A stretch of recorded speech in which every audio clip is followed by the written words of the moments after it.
The pen felt heavy in my hand. I stared at the document, then at my husband's smug face across the dining table. "Sign it," he said, "or I'll make sure this divorce drags on for years." I signed. I placed my keys next to the papers. And I walked out of my own penthouse without looking back.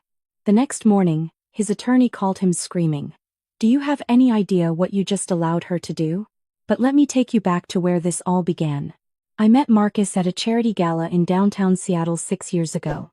I was 32, freshly promoted to lead architect at Morrison Design Group, and feeling on top of the world.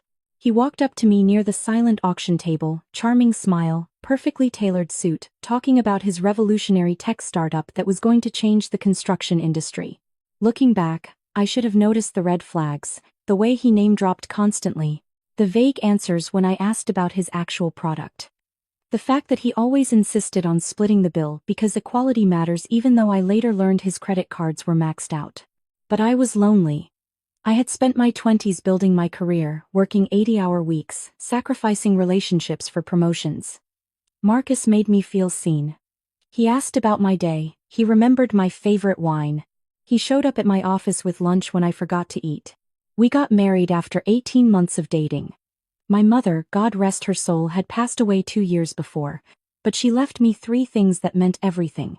Her vintage Cartier watch from the 1950s.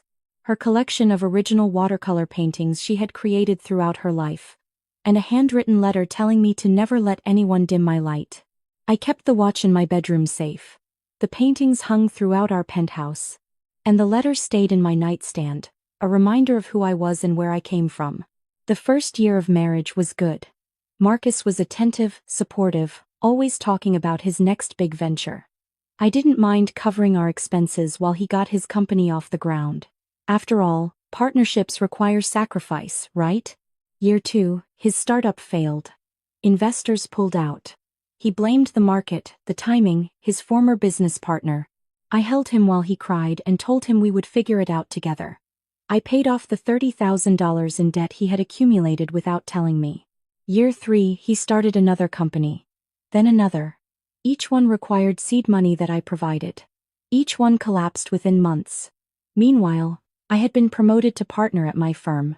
I was bringing in $300,000 a year. Marcus was bringing in excuses. Year 4, he stopped pretending to work. He networked at golf courses. He took business lunches that lasted until dinner. He bought designer clothes because he needed to look successful to be successful. I should have left then, but I kept hearing my mother's voice, telling me that marriage required patience, that good men sometimes need time to find their path. Then I found the text messages. It was a Tuesday evening. Marcus had left his phone on the kitchen counter while he showered. A notification popped up from someone named Sophia Chen with a heart emoji next to her name. "Can't wait to see you tomorrow, baby. Wear that shirt I bought you."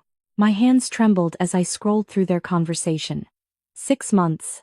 6 months of "I love you, and you're the only one who understands me, and as soon as I get my share of the divorce, we'll be set for life." Sophia Chen. I looked her up. Instagram influencer.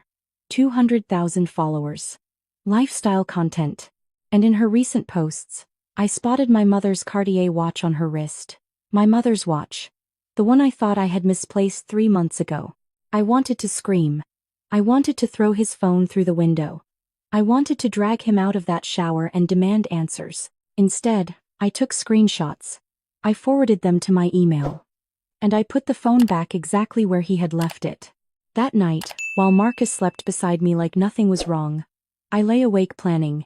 I thought about my mother's paintings, still hanging on our walls. I thought about the prenup Marcus had convinced me to tear up on our first anniversary because we're partners now, we don't need legal barriers between us. I thought about the 5 years I had spent supporting this man who was actively planning to take half of everything I had built. The next morning, I called my college roommate. Helen Park had become one of the most respected family law attorneys in Washington state. We hadn't spoken in months, but she answered on the second ring. "I need help," I said. "And I need discretion." We met at her office that afternoon. I showed her everything. The text messages, the financial records showing how Marcus had contributed nothing to our household in 4 years. The prenup that he had made me destroy. The photos of my mother's watch on Sophia's wrist. Helen leaned back in her chair. Here's the thing, Elena. Without that prenup, he could claim half of everything, including assets you brought into the marriage if they've been commingled. But I've been doing this for 15 years, and I've learned that the best defense is making your opponent think they've already won. What do you mean? She smiled. We're going to let Marcus believe he's outsmarted you. And when he realizes what actually happened, it'll be too late. Over the next 6 months, Helen and I worked in secret. I transferred the penthouse into a revocable living trust, listing it as my separate property since I had purchased it 3 years before meeting Marcus with inheritance money from my mother. The transaction was buried in paperwork that Marcus never bothered to read. I restructured my ownership in the design firm, ensuring my partnership stake was legally protected as separate property through a series of technical amendments that my partners gladly approved. I documented every single expense Marcus had made on my credit cards, every investment I had funded in his failed businesses, every piece of jewelry he had borrowed to give to someone else. And most importantly, I installed security cameras throughout the penthouse, disguised as smoke detectors. Washington is a two-party consent state for audio recording, so I made sure they only captured video. But video was enough. The footage showed Marcus and Sophia in my home while I was at work. It showed them going through my closet, my jewelry box, my personal files. It showed Sophia trying on my mother's earrings, laughing about how I would never notice they were gone. It showed them boxing up 3 of my mother's paintings and carrying them out to Sophia's car. The day I discovered those paintings were missing, I nearly broke. I came home to find empty spaces on my walls where my mother's artwork had hung for years. I called Marcus, trying to keep my voice steady. Have you seen my mom's paintings? The ones in the living room. Oh, those old things. I donated them to clear up some wall space. They were depressing anyway. Donated. He had given them to his mistress and called them depressing. My mother had spent decades creating those paintings. They were worth maybe a few $1,000s to an appraiser, but to me, they were priceless. They were her hands, her vision, her love made visible. I locked myself in the bathroom and cried silently for an hour. Then I dried my eyes, reapplied my makeup, and continued with the plan. Helen had prepared a special document for Marcus to sign. On the surface, it looked like a basic agreement acknowledging the division of minor assets during our separation period. Buried in the legal language was a clause where Marcus would acknowledge receiving full and final compensation for any claims to property acquired during the marriage. The trick was getting him to sign it without reading carefully. Fortunately, Marcus had never read anything carefully in his life. 3 weeks ago, he came to me with his own demands. He had consulted a lawyer, some discount attorney who had probably told him he was entitled to half of everything. I want the penthouse, he announced over dinner. And half your partnership stake. And monthly spousal support until I get back on my feet. I pretended to argue. I pretended to cry. I let him believe he had won. Fine, I finally said, my voice breaking convincingly. But I need you to sign this acknowledgement of our asset division first. My attorney says it's just a formality. Marcus barely glanced at the papers before signing. He was too busy texting Sophia about their upcoming victory celebration. That brings us back to where I started. The document I signed 3 days ago, the one that looked like I was surrendering the penthouse. In reality, I was signing a quit-claim deed that had no legal effect, because the penthouse was already protected in my trust. The deed was meaningless. But Marcus didn't know that. He also didn't know about the document he had signed, the one acknowledging he had received full compensation and waiving any future claims. The morning after I walked out, Marcus woke up in what he thought was now his penthouse. He tried to make coffee, but the smart home system didn't recognize his voice anymore. I had removed his access the night before. He tried to call building management to override the system, but his name wasn't on the ownership documents. Never had been. The trust owned the penthouse. I was the sole trustee. He tried to leave to get coffee somewhere else, but his Tesla wouldn't start. It was registered in my name, paid for with my money, and I had remotely disabled it through the app. He tried to call an Uber, but his credit cards were linked to my account. All declined. He tried to call Sophia to pick him up, but she wasn't answering. She was too busy dealing with the Seattle Police Department, who had arrived at her apartment with a warrant to search for stolen property. My security footage had clearly shown her removing my mother's paintings from my home. Helen had filed a police report the day before. and the King County prosecutor was very interested in pressing charges against an Instagram influencer with a documented history of receiving stolen goods from a cheating husband. They found everything at Sophia's apartment. My mother's Cartier watch, her pearl earrings, the emerald ring that had belonged to my grandmother, and all 3 paintings, still in their original frames, leaning against Sophia's bedroom wall like trophies. Sophia was charged with possession of stolen property and conspiracy to commit theft. Her influencer career, built on luxury lifestyle content, immediately began to crumble. Brands don't like associating with accused criminals. Her 200,000 followers watched in real time as her carefully curated image fell apart. Marcus, meanwhile, was served with papers at the penthouse that no longer belonged to him. Helen had filed a civil suit for conversion of property, unjust enrichment, and fraud. We were seeking the full value of every item he had stolen and given to his mistress, plus damages. His discount lawyer reviewed the documents Marcus had signed over the past 6 months and apparently lost his mind. That was when Marcus received the phone call I mentioned at the beginning. His own attorney screaming at him for signing away his rights without reading the fine print.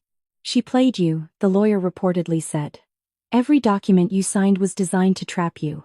You have no claim to the penthouse, no claim to her business.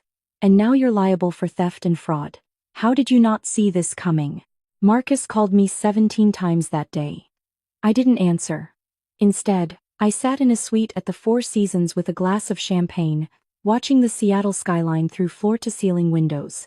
Helen called with updates every few hours. The police had recovered all of my mother's belongings. Sophia had been released on bail but was facing serious charges. Marcus's civil case was going to cost him everything he had, which wasn't much, but it would follow him for years. "There's one more thing," Helen said.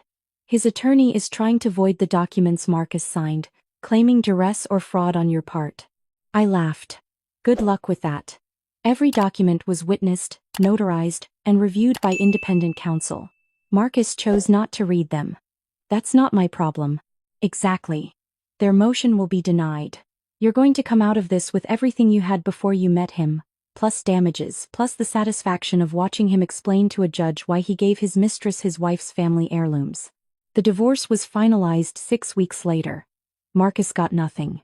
Less than nothing, actually, because the court ordered him to pay restitution for the items he had stolen and sold or given away over the years.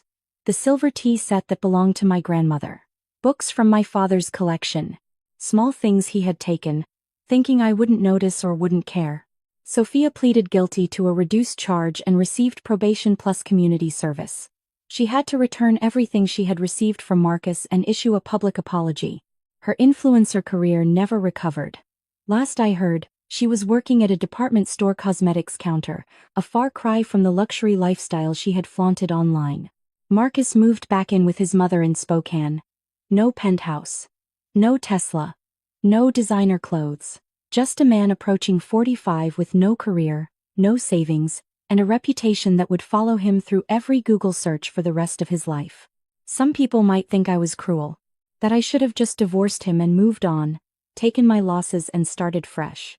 But those people haven't held their dying mother's hand and promised to protect her legacy. They haven't watched a stranger wear their grandmother's jewelry on Instagram. They haven't listened to their husband describe priceless family artwork as depressing. I wasn't cruel. I was thorough. Last week, I rehung my mother's paintings in the penthouse. I placed her Cartier watch back in my bedroom safe, alongside her letter that I still read whenever I need strength. I sat in my living room, surrounded by everything she had given me, and finally let myself feel the grief I had postponed for months. I cried for the marriage I thought I had. I cried for the years I had wasted on someone who never deserved me. I cried for my mother, who would have seen through Marcus immediately if she had been alive to meet him. And then I dried my eyes, poured myself a glass of wine, and made a toast to the empty room. "To new beginnings," I said. "And to never letting anyone dim my light." The penthouse was quiet. The city sparkled below. And for the first time in 6 years, I felt like myself again. My mother always said that the truth has a way of coming out. That liars and cheaters eventually face their own reflection. She said that strong women don't seek revenge, they simply remove the obstacles and let karma do its work. I didn't seek revenge. I just stopped protecting Marcus from the consequences of his own choices. I stopped covering for him, paying for him, pretending not to notice when things went missing.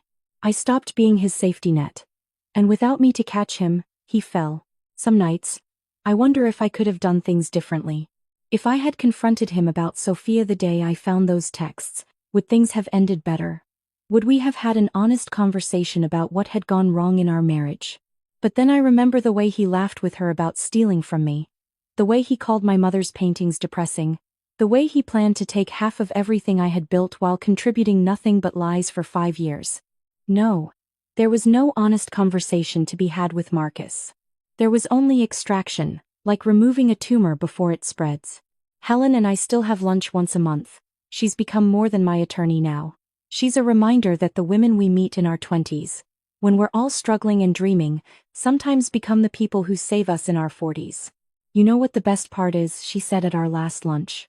His own attorney basically called him an idiot in court. Said he had never seen a client so thoroughly outmaneuvered by their spouse. The judge actually laughed. I smiled at that. Not because I enjoyed Marcus's humiliation, but because it validated what I had always known. I wasn't the naive wife he thought I was. I was the woman who had built a career, earned a partnership, and purchased a penthouse before ever meeting him. I was my mother's daughter.